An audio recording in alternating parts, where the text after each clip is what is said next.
What if your home was here?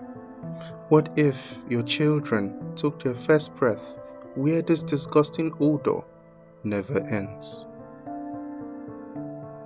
For Abigail Abba, this area in Karmo community has been our only home in 13 years of marriage. Love, motherhood, marriage, all beside this mountain of waste. He rent the house before he marry me. As he come here, we don't reach 13 years for here now. Abigail is not alone.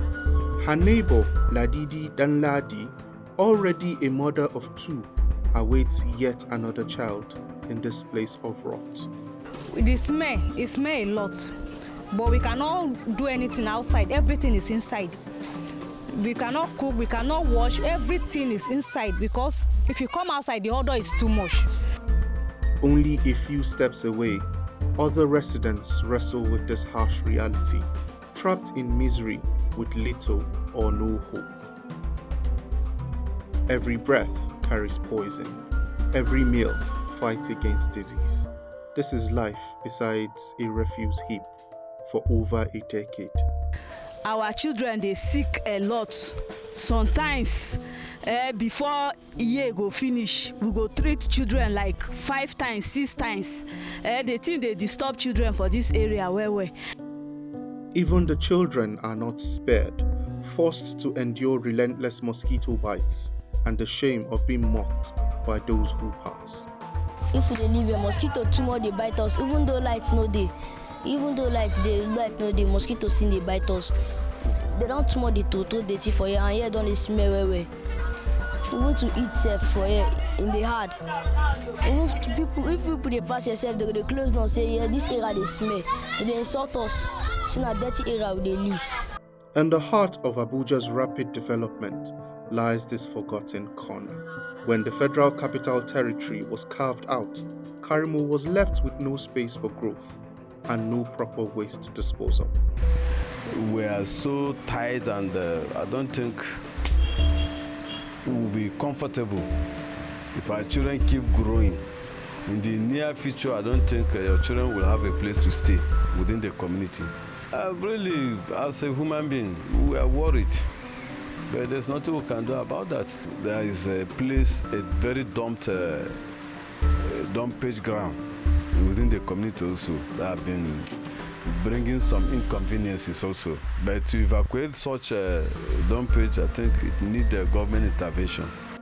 Once a thriving neighborhood for farming and trade, Karmo now chokes under garbage. Karmo is alive with business and trade, yet its residents struggle daily with inadequate social amenities. The residents say life has become harder as urban development and current economic hardship have stripped them of their traditional way of living. The community, even lights, water, sometimes we don't have water. We have been running up and down. Even food item is very costly in the market. You see, when you look the allocation is not good at all when people can stay. So far we are paying tax. Government is supposed to think over it. At least good road, hospital, and good live in a good life. Like many parts of the FCT, Karmo is home to many jobless graduates. In terms of employment, we are lacking behind because in this community here, we have hundreds of graduates, no job. Shehu links the challenge to the stateless status of the FCT and wants something done urgently to address the situation. Because the way we are now, we are stateless. We are stateless, seriously, because we don't have governor, no state of House of Assembly. In some other states, they have 3 senators. Why in FCT we only have 1, National House of Assembly. Why some there they have 9 rep.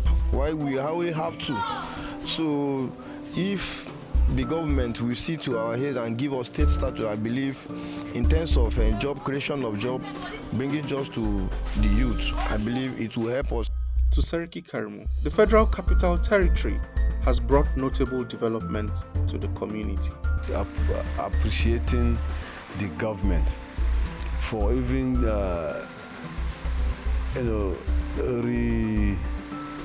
reforming our roads that equally beautify the community. Because this road they are walking through now, I think the community will appreciate it more because it gives us comfort whenever he wants to go to town or wherever he wants to go. And because Karmo market is always on Tuesdays, so you see people coming from various places, both Cotonou, coming here to partake on their business activities. Though he says this development has also affected aspects of their cultural heritage, particularly the preservation of their cherished masquerade traditions. Like there is some of our masquerade, though it's a secret one anyway, and it was always at the back or the side at the bush. That is before. We doesn't keep it within the community, but because of the development now, we have been forced to bring it down home. Obviously, Karmo is a community caught between the promises of urban development and the pains of neglect. For mothers like Abigail and Ladidi, and for the children who call this refuse heap home, survival is a daily battle.